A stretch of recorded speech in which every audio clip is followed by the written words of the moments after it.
a little bit unexpected, I think, is what you'd say. And honestly, I don't know anything about these vans. I've never worked on them before. It's still quite awkward and tight down here. Well, that is a lot more than 25 Newton meters, I would suggest. Even the O-ring is fighting me. Damn. I just want some oil.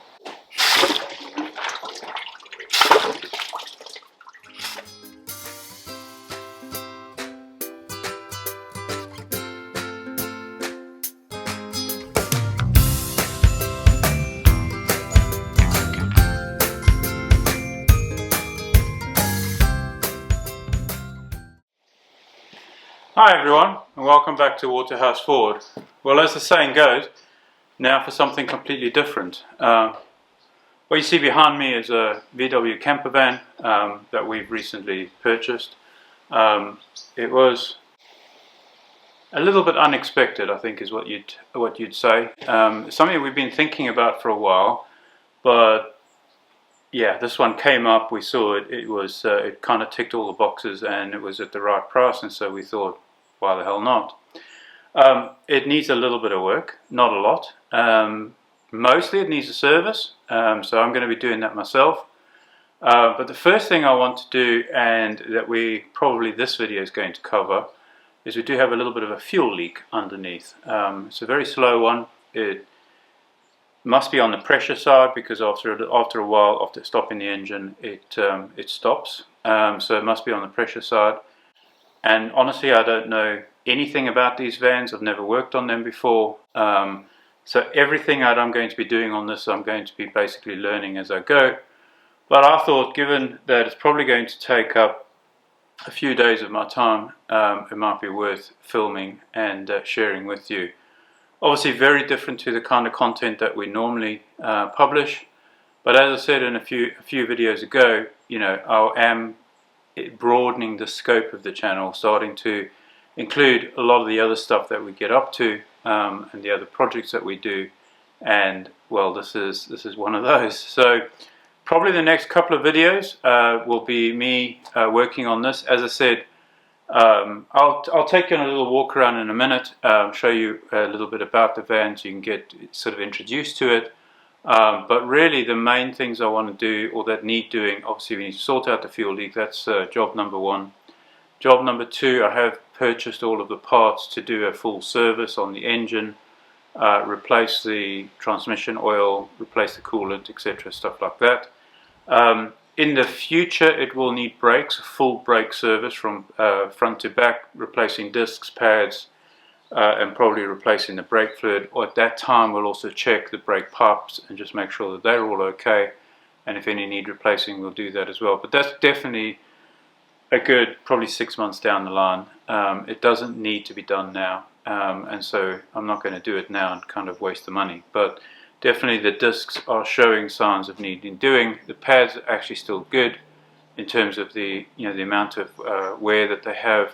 So we're gonna run it like this for a bit, and when the time is right and when the wear is down, then we will do that. So that's something that needs doing.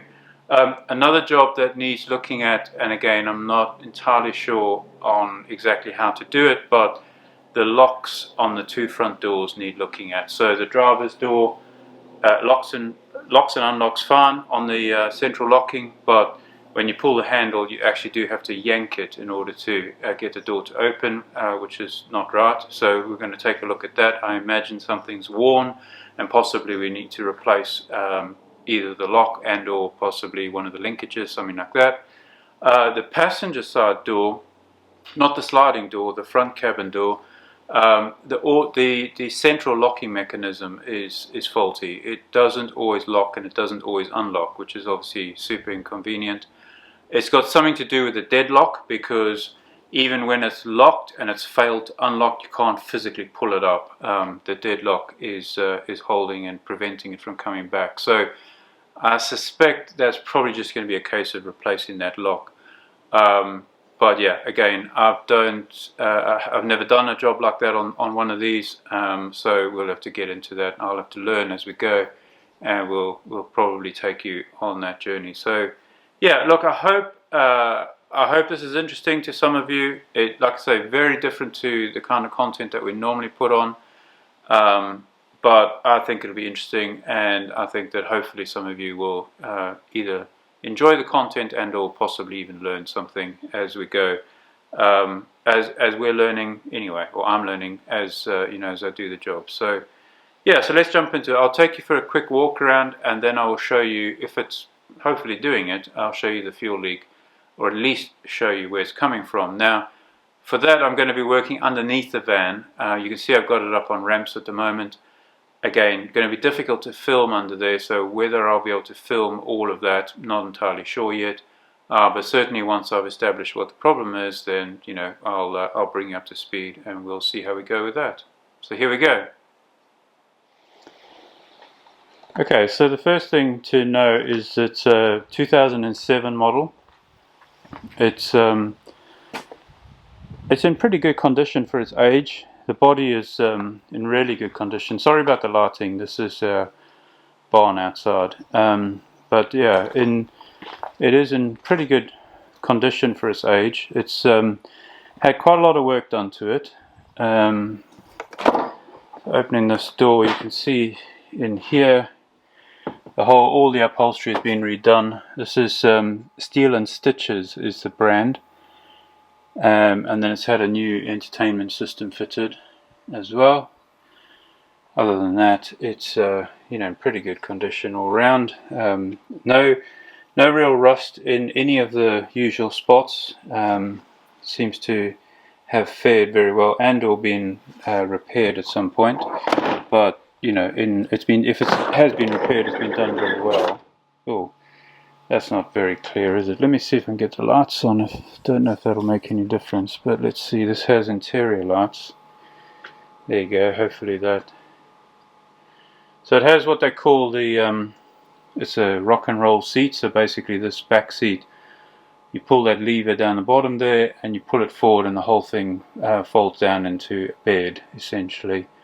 So you've got that, you've got a fridge, and then behind this this door, this is actually a table that fits onto that rail there. So you have a little table, and behind that and under the driver's seat is a diesel induction heater. So you do have heating in the winter, which is quite nice. Can't see. Oh yeah, you can see it up there. There. You've got control panel there's a solar panel on the roof, and that's the controller, or at least a display for the controller, and that's charging a leisure battery fitted in the back. So quite nice and neat. They've done a really good job on this. I think it's really quite classy the way they've done it, all very professionally done, which is quite nice. And having the solar system means that the fridge can be running pretty much all the time, and really that leisure battery, all it's powering is the fridge, the lights, and the diesel heater when it's running. So that's pretty good.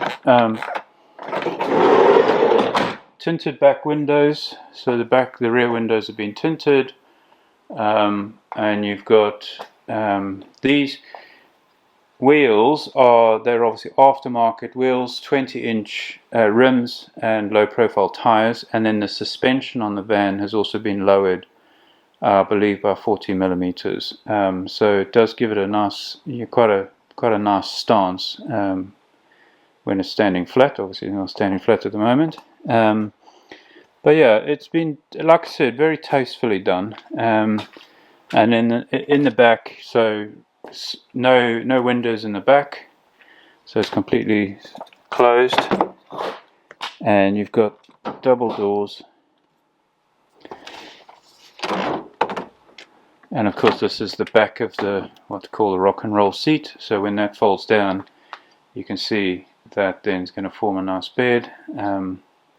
And then underneath that there's a driveway awning as well as a tent that goes on the side of the van. So you have that option as well. In this cupboard here, we've got down the bottom, I believe is the battery. You can just see it in there. couple of other bits and pieces, spare parts. We haven't really gone through everything yet. And then in here, the previous owner had bought new fog lights. They need painting to match the van, and then fitted, of course. But yeah, all very nice and tidy. We really liked what we saw. As I said, solar panel on the roof. I don't know if you can see that. I can't see it, but hopefully you can.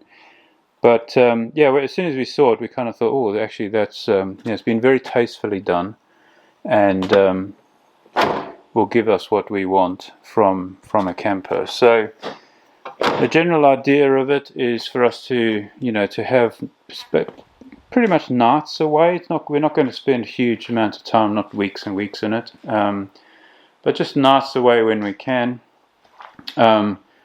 It also will tow the trailer. It has the towing capacity to pull the trailer with the certainly the Ferguson on it, probably not the International, but the Ferguson. And so one of the thoughts we had as well was about going away and doing a couple of tractor shows, that sort of thing, and then having, first of all, being able to having a vehicle that will tow the tractor, but also then gives us the option to camp on site where that's possible. But yeah, so that's a quick intro. As I said, it's very, very tidy. We're very happy with it and looking forward to using it, of course. But before we do that, we need to get it into a usable state, and the first job, as I said, is sorting out that fuel leak.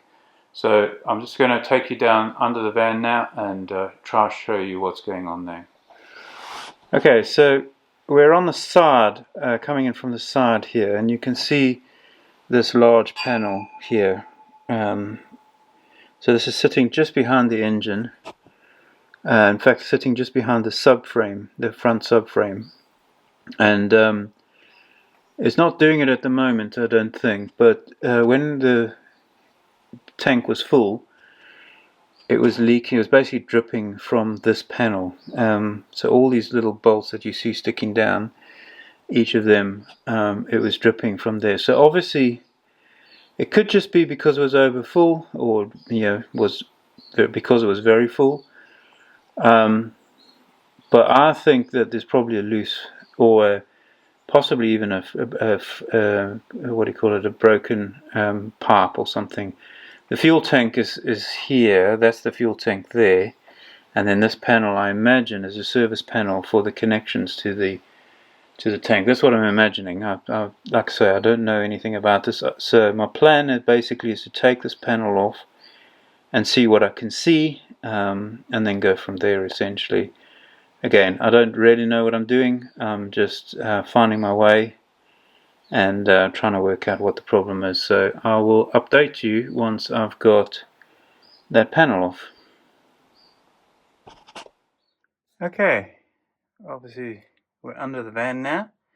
I've removed that cover, and we see the culprit immediately. So this is the fuel line coming from the tank, going through a filter and through essentially a clicky clack kind of pump this is all for the diesel heater, and this is wet with diesel. You can see I've actually wiped a fair bit of it off already, but clearly that pipe there is not happy. This filter seems to me to be leaking. Now that could be coming from this pipe. This pipe is not very,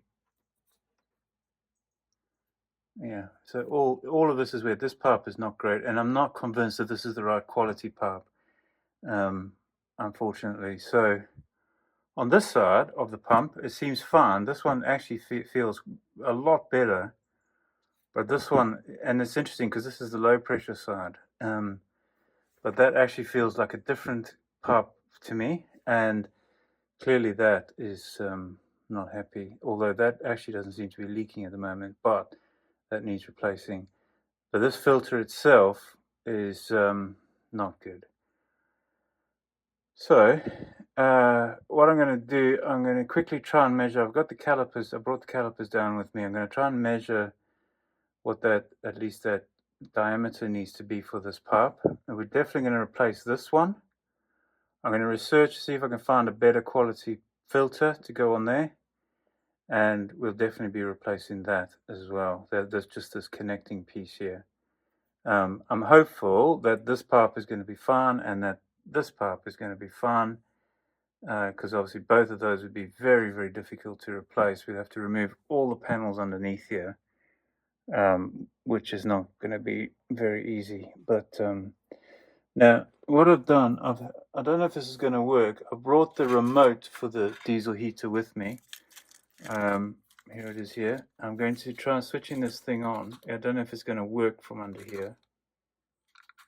And I guess that's on.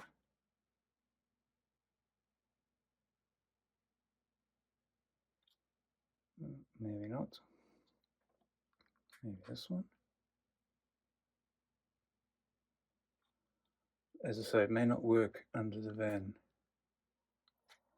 There we go. Right, that's now on. I want to see if we can actually see any leaks once this starts. These diesel heaters, they've got quite a startup procedure. Hopefully this will start pumping in a minute. There we go. Okay, so that's pumping now. You can see the little air bubbles on this pipe here. You can see it pulsing in there.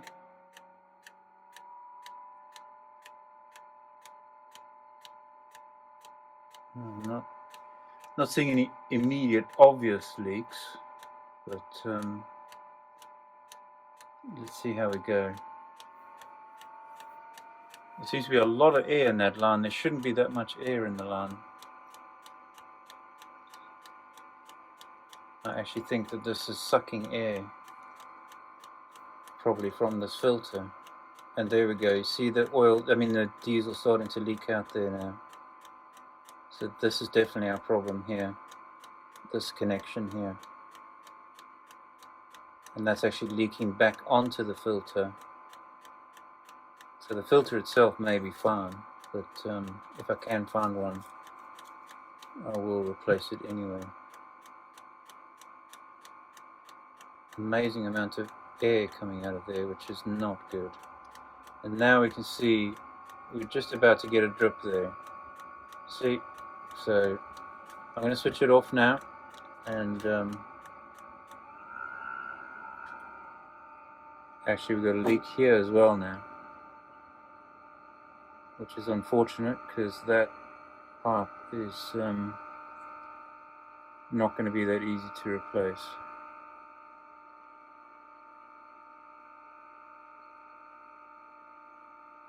Okay, so that's definitely our problem.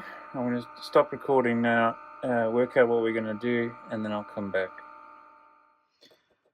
Okay, it's a few days later. I had to wait for some pipe to come in, but this is what we've ended up with. It's still quite awkward and tight down here, so I'll try and explain. But basically, you can see we've put a new pipe in here. This is, hopefully you can see that this is actual diesel oil, or fuel oil hose. So it's specifically designed for diesel. It's a 5mm internal diameter. I think it's about I think it was 11 on external, but internal was 5, which is what we're looking for in order to fit here. I did also get a new filter. This is unfortunately a plastic one. I tried to get a steel one, but I couldn't get a steel one with the right diameter, and even this one was actually 7mm, so I did have to force these hoses onto it. But nevertheless, and then back there you can see it's connected to the original hardline. That you have to be really careful. When I first installed it, I tightened that clamp down there too tight and it actually blocked off. So what I've now got is this hard hose, this plastic hose, whatever it is, nylon, is coming all the way up to the filter. So it's literally touching the filter back here. and this all this hose is doing hopefully is sealing it off. So that's what we've got there, and then you can just see poking through here, put a new hard line. Again, it's I can't remember what it's made of, but it's specifically rated for diesel again, but it's actually hard. It doesn't expand, whereas this, is still quite flexible. So this is the low pressure side. On the high pressure side, you don't want one. I was reading about this. You don't want one that's going to expand under pressure, because then you're essentially making the pump work harder than it needs to supply the pressurized fuel. And then coming over, obviously because I wanted to replace that pipe, I had to come over to here on this side. Excuse the filming, you're going to have to just bear with me. But this is essentially the underside of the heater, and poking through the floor. I had to remove this plastic cover as well, and you can see here I had to put another pipe on top of this one, just so that the clamp would clamp. Initially I could not get that clamp to clamp tight enough to actually seal. I landed up with a leak here, so I've just pushed this. I don't know what it is, again, it's just something I had lying around. It was the exact diameter of this pipe on the internal, and then it's quite a soft pipe. It's almost like silicon, I think. But anyway, that allowed that clamp then to tighten up nicely, and has now sealed. I've just been running the heater for about half an hour to make sure they've got no leaks and everything is fine. You can see this hose coming around here through they've put a piece of trunking in here, and they're running the hose through that and then around and up into this heater. So yeah, that's it basically. If you're interested, the exhaust is basically just exiting there underneath the vehicle. Again, this video is going to be all upside down, I'm sure, but yeah, that's basically what we've ended up with. So I'm going to put all these covers back, and that will be it for this job, hopefully. Okay, now that the heater is fixed, the fuel leak issue is fixed, we move on to the servicing. So this is all the parts that I've got, and quickly run through them. But as you can see, it's mostly fluids. Given it's a diesel, a couple of filters. So we've got the air filter, we've got the cabin pollen filter as well. That's relatively easy to replace. We've got oil filter and then fuel filter as well. All Bosch. I quite like the Bosch filters, so I've specifically specified those. Then we've just got some windscreen washer fluid.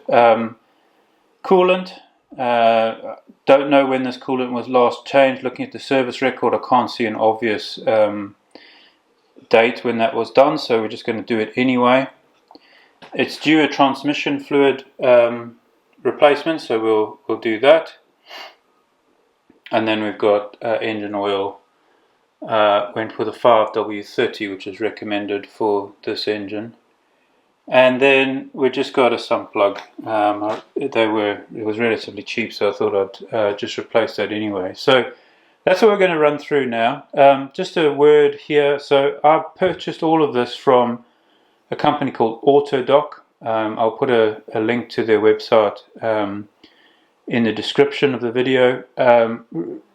No affiliation with them whatsoever. Just came across them and just decided to give them a try. Now, the one thing with them is you can't be in a hurry. This stuff took about a week to arrive. I think it's mostly coming from mainland Europe, so it did take a little while to get here. But I priced all of this at the local parts store, 2 local parts stores in fact, and ordering from Autodoc was literally half the price. Now obviously, and that included delivery. Now obviously, as I say, you have to be prepared to wait for the delivery. So if you're not in a hurry, it's a really good way of saving a bit of money, essentially. And from what I can see, I mean, the stuff was pretty well packaged. You can see the filter boxes have been a little bit mangled, but nothing that affects the actual contents. The outside box was actually damaged that they came in, but the courier was very good and very insistent that I check everything before he left, which is actually part of what Autodoc include in their instructions for delivery as well, so for receiving a delivery. So they've obviously briefed their couriers accordingly, and the guy was actually very, very good about it. And of course, once I checked everything and saw that everything was okay, no issue, of course. But anyway, there you go. So that's what we got. I think what I'm going to start with, I want to drain the engine oil and the transmission oil. Let those be draining whilst we're then potentially start working on the filters. We'll get all the filters replaced, and then we can move on. Oh, probably need to drain the coolant system, the cooling system as well. Let everything drain out whilst we're doing all the other bits, and then we'll move on from there. Okay, I'm not going to film every single step here, but you can see currently just draining the oil into this oil pan, oil catching pan. It's having a quick look at it. It's not bad. It feels quite good. Obviously, still got loss of viscosity. It's a little bit black, but it's a diesel engine, so no surprise there.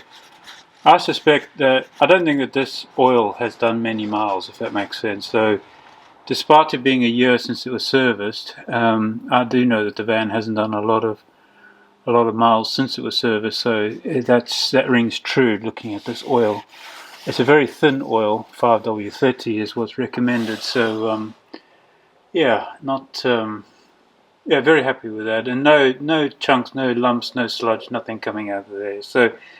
Just, I don't know if you're going to be able to see very well under here, but just to say, this is the gearbox drain plug here. I just need to work out where the filler plug is quickly, but that's the address. So before I actually drain it, I want to make sure I know where the filler plug is. Otherwise, I might need to go and do some research. But yeah, so there you can. It's better if I angle the camera up. You can just see underneath. Anyway, that's so moving along. I'm going to get the gearbox drained. Once those are draining, I'll take a look at the radiator and work out how to drain that as well. Hopefully there's a drain plug somewhere. If not, we'll have to remove the lower rad hose and drain it that way. But I'm sure these days most of them have a drain plug. So yeah, I will come back when I've found it. Okay, I've now the oil's finished draining. I put the new drain plug in. Time now to get to the filter, which is down here. This is the filter here. It's not a spin-on filter. It's interesting. I have something similar in my other car, but essentially what you got to do, you pull this cap off. This is a size 32mm nut here. So you need a 32mm socket, which is pretty large, and then you turn that off, and it's basically a cartridge filter inside there. Interesting that newer vehicles are going back to cartridge filters, but anyway, so yeah, I'm going to do that. Now it's obviously extremely awkward to film in here. I'm going to leave the camera running on the tripod next to me, but because when it comes out I'd like to show you what it looks like. But it's obviously it could make a little bit of a mess, so I'm going to put a drip tray down the bottom, and I will have some paper towel handy to catch it as it comes out as well. But yeah, so let's see how we go.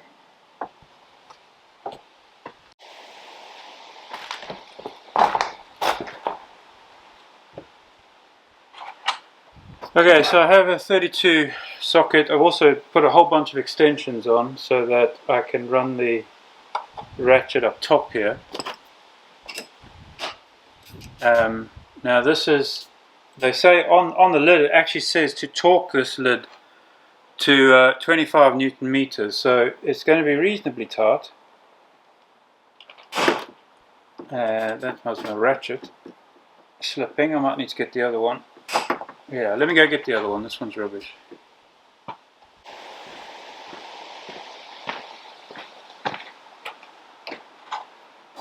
Let's try that again.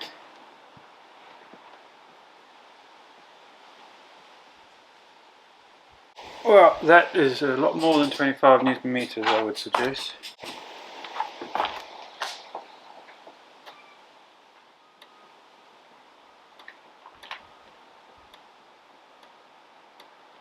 Goodness gracious.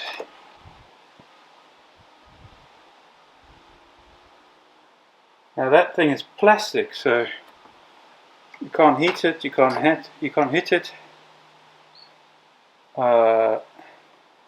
Interesting. I mean, I could maybe tap the casing around it, but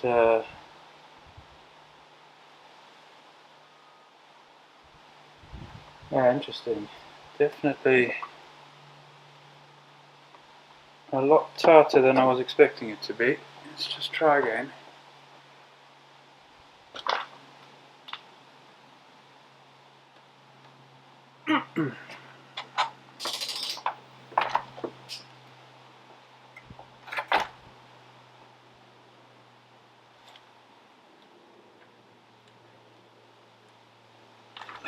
I'm really nervous about breaking that plastic, to be honest.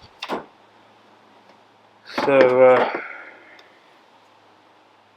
what I'm going to do, I'm going to tap the casing around it a little bit with a hammer.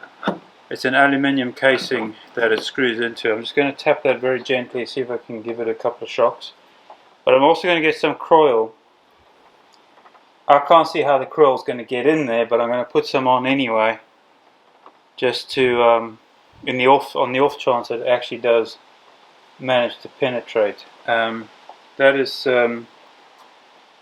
interesting but annoying at the same time.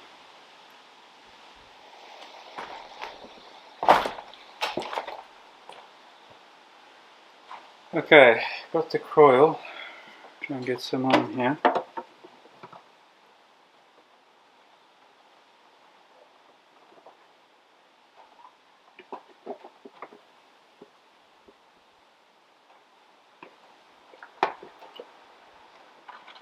Yeah, I really don't know how that's going to get in there because it's a pretty tight fit.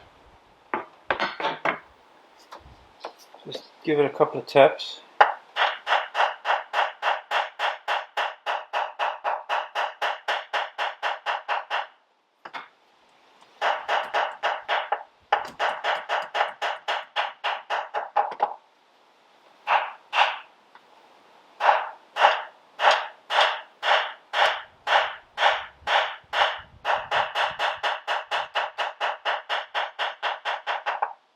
I can't imagine why anyone would tighten that so much, because, well, it just isn't necessary. And it actually clearly says on the lid 25 Newton meters, so annoying. But anyway, let's see how we go.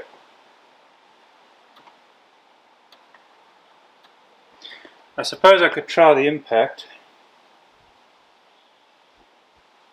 Let me get the impact, that might help.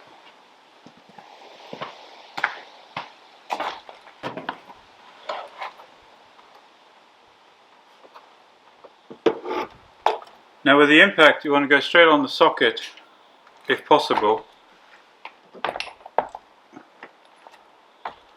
Which I think I'll just be able to manage. I think I can just get it in there.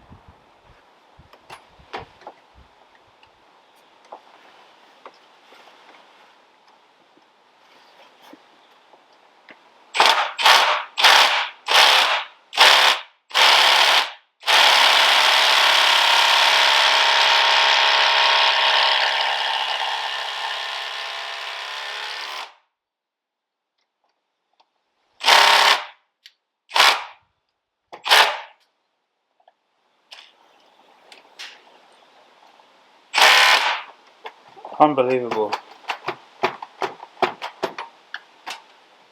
even the impact won't take it off. Now just looking, this is 4,200 impacts per minute. 4,200 impacts per minute, that is a lot. And that will not come off.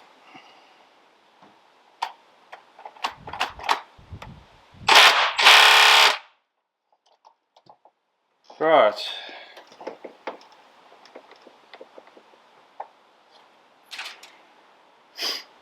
And it's beginning to damage the nut, which is not good.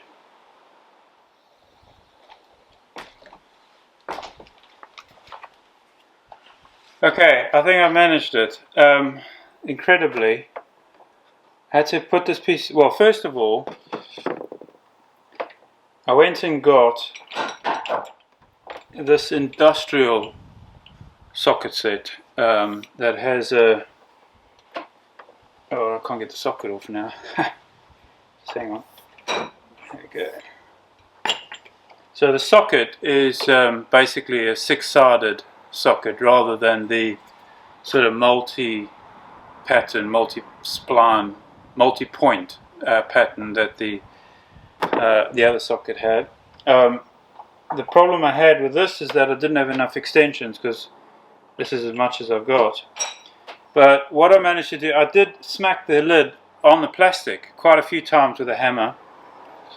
Not terribly hard, but reasonably hard. And then because I've got very little leverage in here, I put this plank in here just to push back on the back of the top, the top of the power bar, if you want to think of it that way. And then just kept yanking on this, and it feels like it's now starting to turn. So the problem is I've got very little. Well, actually, I can probably change to the other socket now that it's loose. And that should allow me then to rotate it. But my goodness, this thing is fighting me every step of the way. There we go.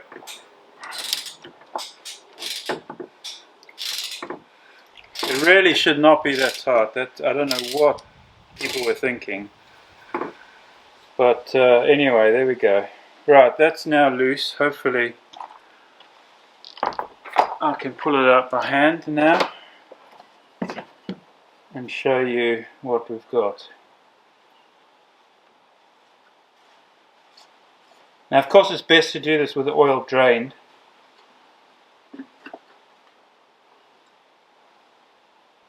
And I forgot to bring my paper towel. Hang on, let me get some paper towel.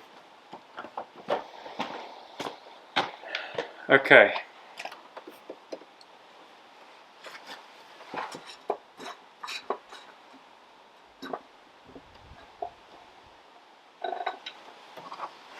Okay, so this is what we've got. Hopefully you can see this. So it's, as I said, a paper cartridge in here, which I believe just pulls out. Need to check. Yeah, it should just. So well, look, there's an O-ring on the bottom here, and this should just pull off, if I'm not mistaken.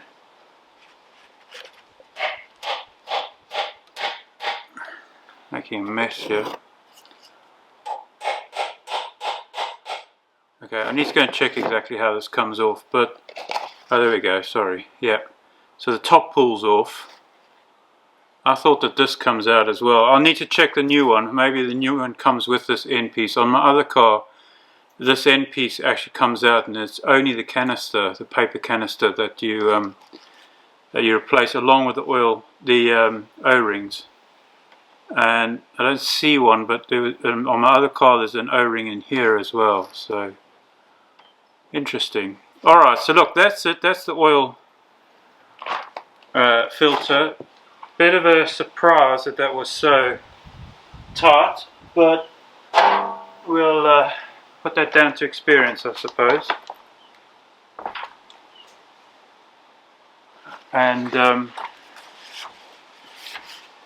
So So look, I'm going to take this into the workshop now and get it cleaned up, but also take a look at the new one and just make sure that it's the same. Okay, there you go. I've just given this a wipe. You can see some of the damage that has occurred on this cap. Like I say, I'm not very happy about that. It really doesn't. It should not have been that tight, and I mean, like I said, it'll be absolutely fine. It just annoys me that it was so tight and that I actually had to maul that nut. Looking at it, the hitting that I did, where was it? It would have been here. That didn't seem to damage it too much, which is good. Seemed to cope with that. It's impossible to get all the oil off these things. But look, that O-ring is in fact here, right up at the end of the threads. So I'll just get a pick and we can quickly change that, and then this can go back in. Yeah, so there we go. Pick. Even the O-ring is fighting me. Alright, there we go. That's the old one. Interesting. There's a piece of plastic has come off with that. Where's that come from?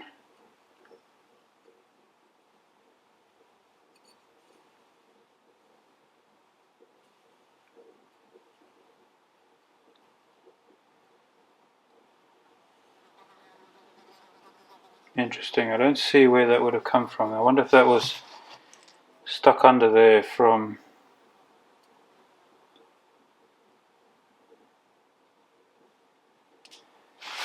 a previous person, but where, I just can't see where it's come from.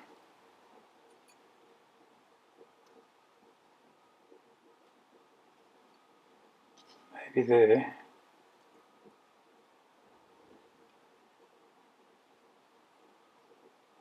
Odd. Very odd.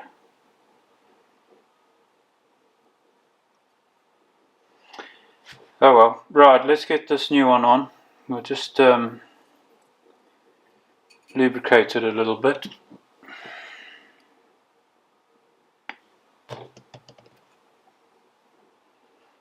It's got some SAE 30 in a squeezy bottle there. I find it much easier than the oil cans. Oil cans just leak everywhere.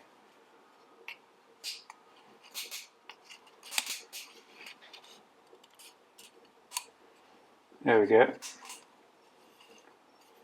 Perfect. It's sitting in the slot nicely. So I'll take this over and we'll get this installed quickly. I'm not going to film it. Like, I really can't get you in there, unfortunately. There just isn't enough space. So I'm going to go do that, and I'll come back once that's done. That just clicks in, by the way, and then this is free to turn on there. I'm going to need the torque wrench now, so I'll take that with me and set it to the required 25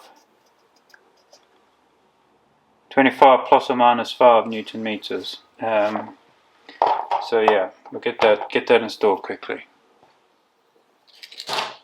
Okay, let's go pop it back. The other thing I've decided to do, I'm going to put a little bit of grease on this O-ring before I put it in. Reason being, I'm wondering whether they needed to over tighten. I see that there is a little bit of oil in that vicinity on the engine, and I wonder whether this previous O-ring was leaking, and that's why they kind of tightened it to make it stop. And the only thing I can think of is that O-ring maybe didn't go in perfectly straight. It maybe got pinched, whatever. So I'm just going to put a little bit of grease on that as I'm putting, or just before I put it in, just to make sure that it slips in. I have also cleaned the housing where it's going in, just the top lip where that O-ring's going to sit, just to make sure that there's nothing in there. So I'll probably put a little bit of grease on that one as well, because of course that, I'm guessing, seals somewhere as well.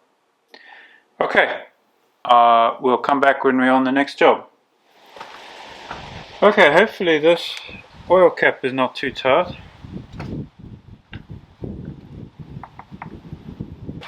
Damn. Everything's tight. Alright, so I've got a funnel here. Now, from what I've read, this takes about 6.5, I think it is. It's either 6.5 or 6.7 litres, including the oil filter. So if you're changing the oil filter as well. So I'm going to use this. This is what was recommended. It's Total. I mean, interesting on the cap it says Castrol, but this is from Total. More importantly, it's the long life oil, and it's 5W30. So that's what they recommended. So that's what we're going to use. Now, how the heck are you supposed to open this thing?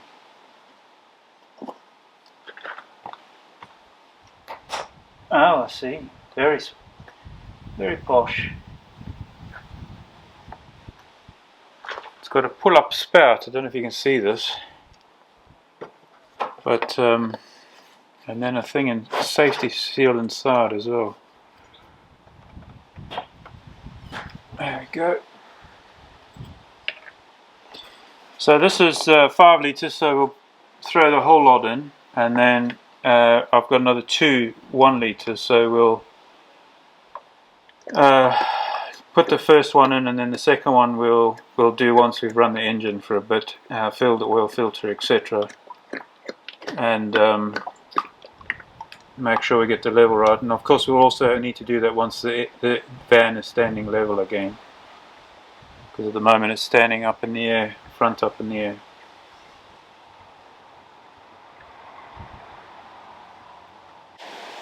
Okay, try and get the other one quickly. Oh, this one doesn't have a posh lid. Okay, back to normality. Oh, I lied. It's got a lift and pull. How posh, look at that. Ha! I just want some oil.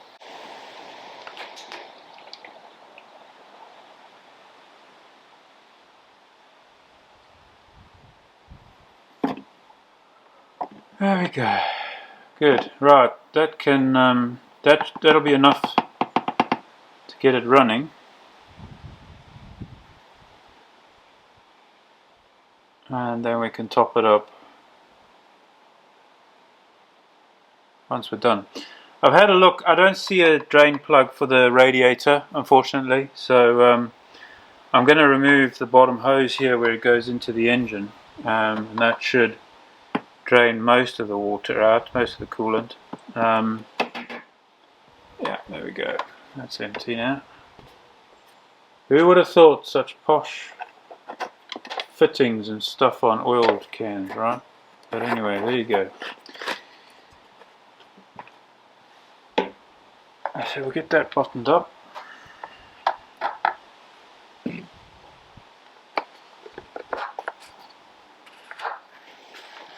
Yeah, so I think the next job is going to be to drain the coolant. As I said, I'll bring you over in a second. There's a hose here that I'm going to remove. I obviously need to get a nice big tub underneath to catch it all, though. The fuel filter is up to the right hand side here, but on the passenger side. So while the coolant is draining, we'll tackle the fuel filter next. And you do need a special pliers for the fuel filter, which I have bought. Hopefully it's going to work. That's in order to remove the hoses from the filter. There's 4 hoses apparently. I watched a video on it, and again, Autodoc have a bunch of videos on how to replace certain parts. So yeah, it's which is very useful and very helpful. So anyway, yeah, so we're going to jump into that next. I'll get this hose off, let's let that start draining, and then we'll get into the fuel filter. Okay, so as I said, just bring you in here. This is the hose I'm going to take off here. Get my finger in there, hang on. So this one here, this runs down all the way across and into the bottom of the radiator, so I believe that'll be the easiest way to drain the drain the coolant. I notice this pipe is looking a little bit worse for wear as well, so we'll keep an eye on that, but that might need replacing soon. Looks like it's quite heavily corroded. I also noticed these tappet cover bolts are, no, you can't see that, quite heavily corroded as well, so they will need replacing at some point as well. Anyway, right, I'm going to get after that, and we'll see how we get on. Okay, coolant is now drained, well, as much as I can. Going to have to see if I can get more to come out. But at the moment, everything's seemingly drained out of the radiator. I think this, and out of the expansion bottle. But I expect that there's still more. There will definitely be still more in the engine and also in the heater core. So I need to have a little think about how to get those out. I was wondering about trying to pressurize this expansion bottle. I might try that with the compressor, see if that forces more out. Looking at what's in the tub, it's definitely not all of it. But in this next piece, hopefully you'll be able to follow a little bit more, because the fuel filter is right at the top here, apparently. I'm going to get this cover off and see.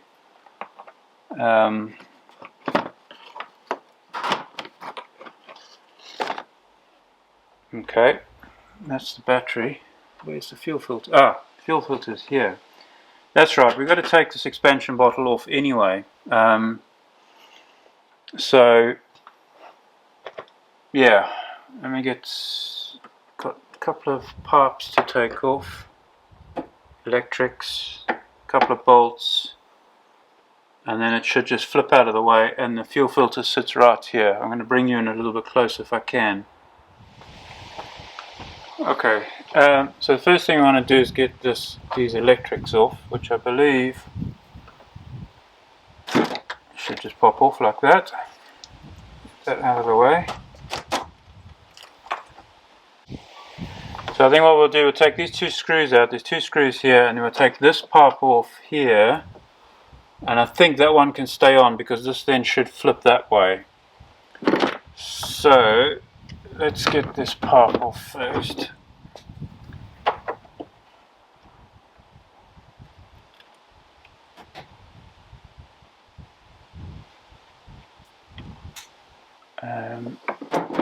See if that will come off.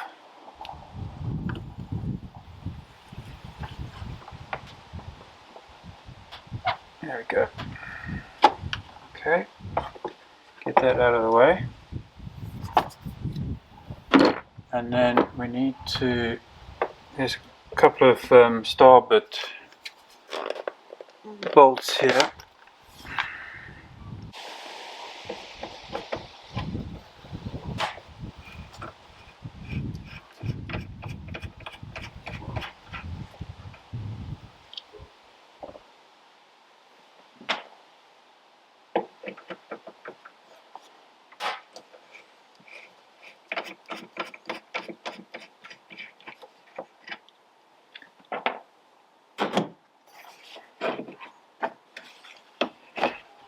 There we go.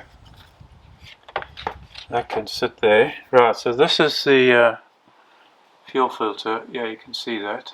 Right, so we've got four hoses, and they've got this special kind of clamp that you need a special pliers. Just you basically squeeze down the bottom, and it pulls off. I believe that's what I've seen on the video. So hopefully that's going to work for us.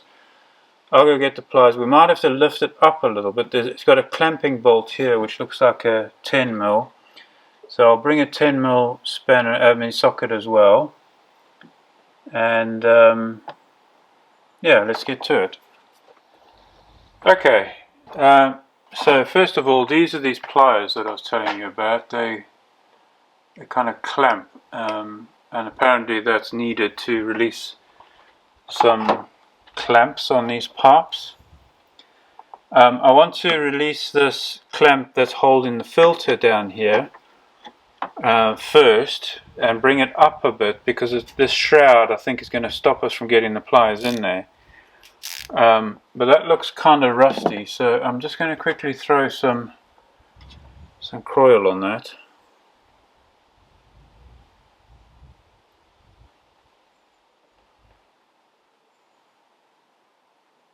Hopefully lubricate that up a little bit,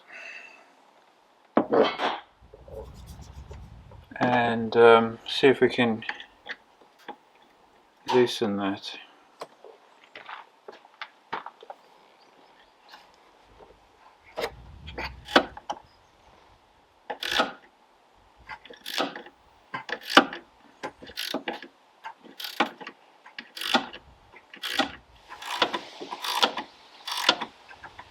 It's going to be coming out in a minute. Yeah, that's completely loose now. Let's try again. There we go. Okay. So now I'm hoping you can see these sort of clips on here. Hopefully that's a bit clearer. Now, from what I understand, you press those in and you get a screwdriver underneath, and it should pop off. There we go.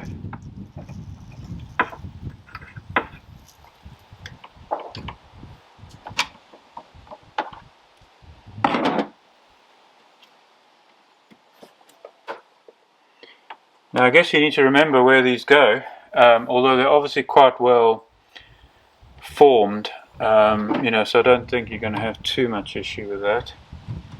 Get that. Oh, did you have to do that? Maybe we should tighten this bolt up again. Doesn't look like this fuel filter's been changed for quite a while. It looks quite corroded on the outside. Okay, hopefully that's tight enough. Get this one. Looks like it's this way.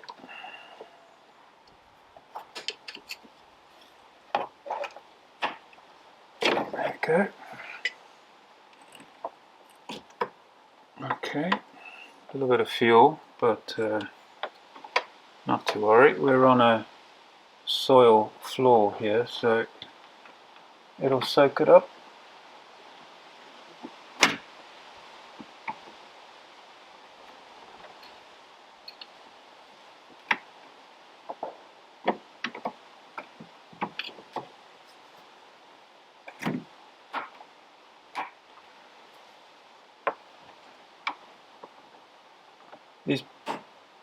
These are not, it's not always obvious where the clip is actually.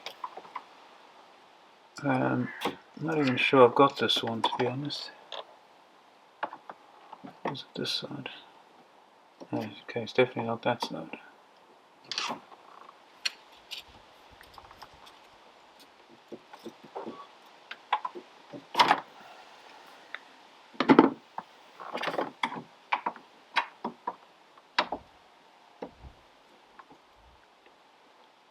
There we go. Okay. Alright, very good. Now we can loosen this clamp again, and that filter should pull out.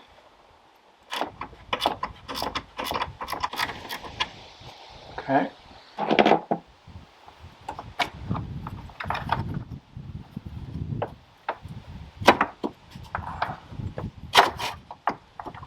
Come on.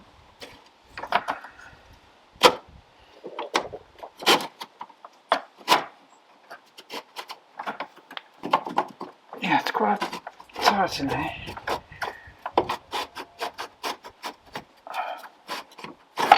There we go. I don't know if you can see that, but I need to make sure this is marked. So it's got VM, VF, RF, RT. So I'm guessing that's, well, VF is probably flow. RF is return flow, I suppose. Oh no, but then you got RT, which is, don't know. But anyway, let's have a look at the new one, and we just need to make sure that it goes in the same way. Okay, now I don't know if you can see this. This is the new one, and it is also marked in exactly the same way. So VM, VF, RF, and RT. So it can basically go in exactly the same way.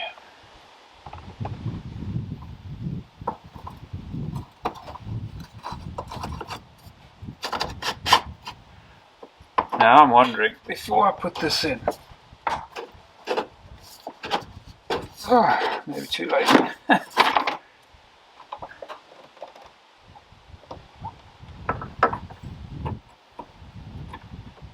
Yeah, should be okay. I was just wondering whether I should sort of clean this up a bit, but it seems that's just the way it is. So now I'm not going to go all the way down like it was, because yeah, I think I should be there. So the top is kind of level with the top of this clamp. That way it should be easier when a person wants to take it out again. Okay, I've written the date and mileage on there, so we can get that back in. VM on the left. Okay.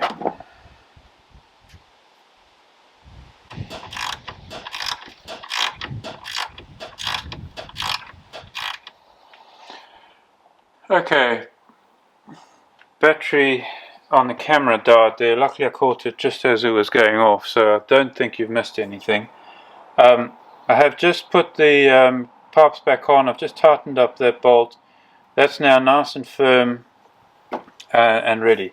Now, what I was thinking, this pipe here that we took off the expansion bottle, it runs straight into the top of the radiator. I'm wondering, so first of all, I'm going to put a bit of compressed air in here, see if we can just get anything else out of the radiator. But looking at the bottom of the expansion bottle goes down, the pipe runs down, and it looks like it goes into the engine. So I am going to put some pressure in here.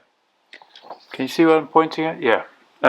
Put some pressure in there, kind of expand or pressurize the expansion vessel, and hopefully that will blow some more coolant out of the engine. Looks like it also, this top hose at the back here connects to the heater core, so it might even blow some of that out. What I'll do is I'll turn the dial on the inside to full heat to hopefully open up any valves there. So I think let's try that. Okay, I've got the air hose. I was just thinking while I was getting all that ready, this may not be quite as effective as I hope, because of course we've got the thermostat which will currently be closed, and so that might get in the way, but just make sure that the tub to catch all the water is still in place. Yes. Alright, let's see what happens if we pressurize this side.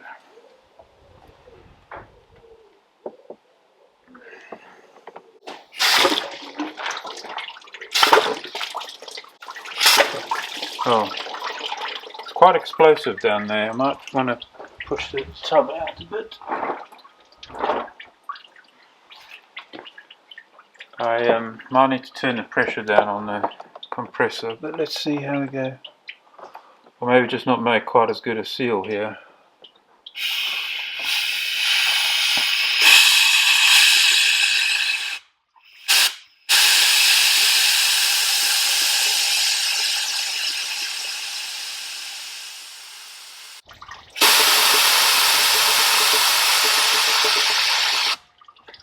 Okay, that worked reasonably well on the radiator side.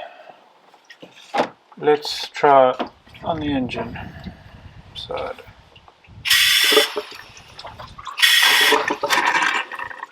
Okay, that's blowing back over here.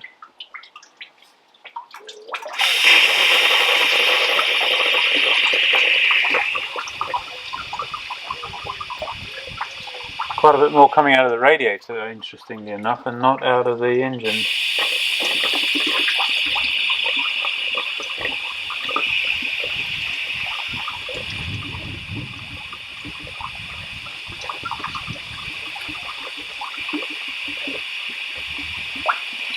I'm not giving it full pressure on the hose. Nervous about blowing something, obviously popping a seal or something. But it is bubbling out reasonably well.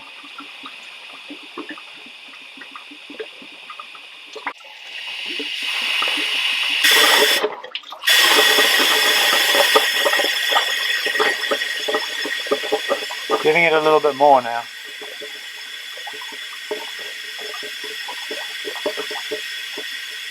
I think that's about as much as you're going to get out. Just want to see how much is in that tub now. It's probably about 5 litres. I believe that this takes, I think it was either 6 or 7 litres. So that's not bad. That means that we should get most of the coolant effectively replaced now. So I think I'm going to leave it at that. I think I'm going to actually what I might do is just go and double check my facts and make sure that it is 6 or 7 litres, and because it might be more actually now that I think about it. But also I actually might pull that tub out and try and measure how much is actually in there by pouring it into a 5-litre bottle or something, and get a better sense of how much is in there. So I'm going to go work all that out and then I'll come back.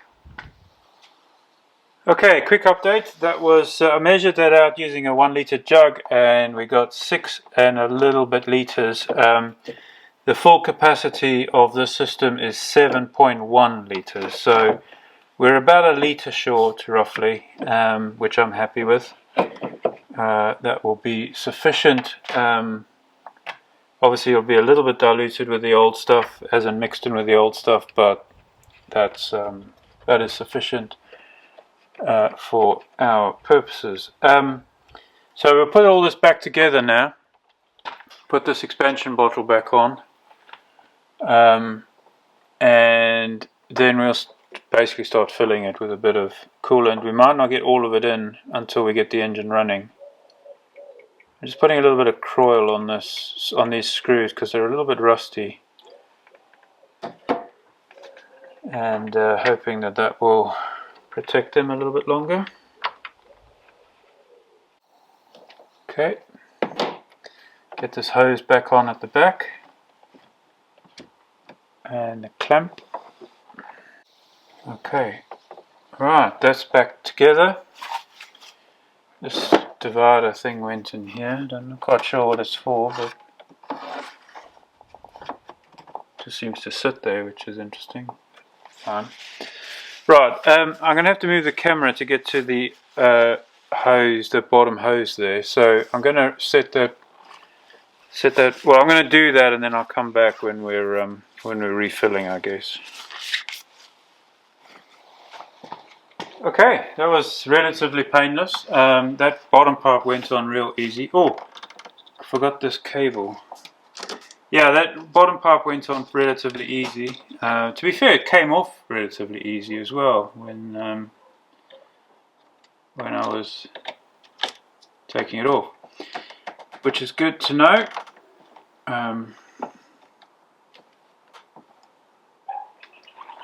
Yeah, that's clipped in. Yeah, so yeah, that made life a lot easier, which is good. Generally hate dealing with radiator hoses because they sometimes can be terribly corroded, and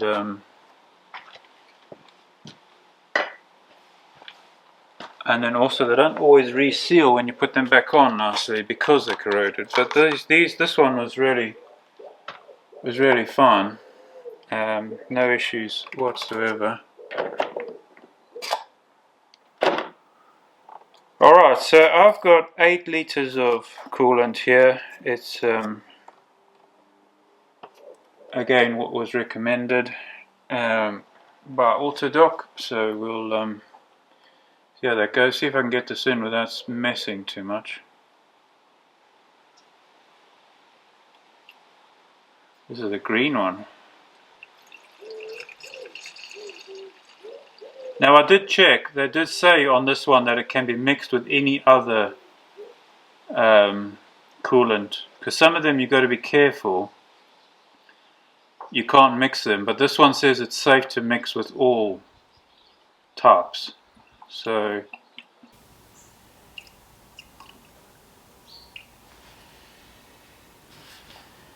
okay, I think that's about it. It seems it's up to the max. Now what we'll do, we'll run the engine for a little bit and we'll check it again, because no doubt it'll flush some air. There will be some air trapped in there now, so we'll check it again in a couple of minutes. But okay, so I think that's about it for this video. As I said, I think we'll leave it there. On the next video, we've still got the air filter to change. We've got the pollen filter to do for the cabin, and we've got the transmission oil to replace. So I'll move the van now. We'll get it nice and level. We'll get the wheel off so we can access the filler plug for the transmission. I have loosened the drain plug for the transmission, so we can pop that off. Because this van has been lowered, it's actually going to be quite difficult to get in underneath there, but I'm sure we'll manage one way or the other. So yeah, look, I think let's leave it there for this video. Hope that was entertaining. Hope it was informative to maybe some of you. I've learnt quite a bit along the way. Yeah, somebody ham-fisted has definitely worked on this van before. It really is ridiculous sometimes how tight things are. Maybe they work themselves tighter with use, I'm not sure, but certainly that oil filter, that just does not need to be that tight. It's absolutely ridiculous. When I came to torque it at 25, look, my torque wrench only starts at 30 Newton meters, so that just gives you an indication of how untight it really should be. But I've actually torqued it to 30 because that's the lowest I've got on my torque wrench, and even that is tight, right? So I don't know. As I say, maybe these things make themselves tighter over time. I don't believe it. Maybe a little bit, but not that much. Whoever worked on this van before obviously felt that they were He-Man and needed to over-tighten everything. The drain plug on the transmission as well, I had to put a bar on the use a power bar and then put a pipe on it in order to get that loose. And again, you know, that's a tapered plug. It's a tapered thread. It just doesn't need to be that tight. It's just ridiculous. But anyway, fine, enough of a rant. Hope that you've enjoyed. That's it for this one. Hope that you all have a good week. Between this video and the next video, we'll do a part 2 that'll follow quite quickly, I think, because I'm actually just going to carry on now. But yeah, hope you enjoy and see you for part 2. Cheers for now.